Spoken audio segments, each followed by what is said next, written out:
The president's attorney, Rudy Giuliani, now says a potential interview between President Trump and special counsel Robert Mueller is, quote, probably further away. Following Peter Strzok's Capitol Hill testimony. Watch it. When you see this kind of thing, you're a lawyer. Would you work your client into a kangaroo court? With guys who donated $36,000 to his opponent, cried at a loss party. If you have an objective group of people that you can persuade, of course you'd consider testifying. But if you have people that are like him, they don't even. He's gone though. Now they have a whole. But they don't. They have never unraveled the taint that he created.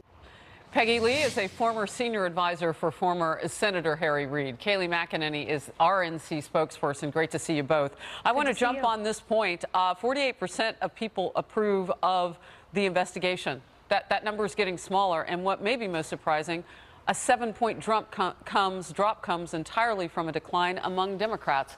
Why do you think that is? Penny? Well, I think, these are interesting snapshots, and that's all they are, is a moment in time. I think there's been a lot of information out there, a lot of confusion about what the facts are and what they aren't.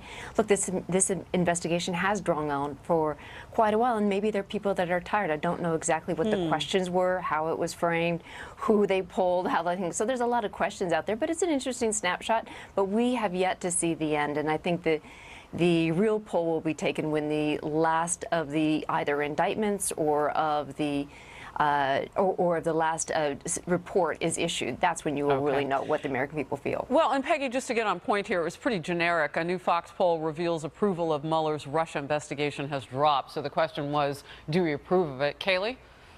Yeah, it's interesting. The American public is realizing that the left has deceived them. They've been screaming from the rooftops about Russia collusion, and here we are, 2 years after the opening of the FBI investigation, 1 year plus after the beginning of the Mueller investigation, and there's no collusion. I believe I was on your show, Harris, back in February when the first set of indictments came out. Yes. Those against the Russians and the social media scheme that they had.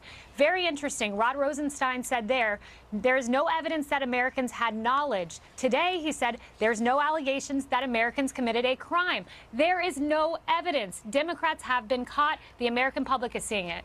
Well, Rosenstein even went further than that. He said there was no indication or evidence that Americans even knew online with whom they were dealing.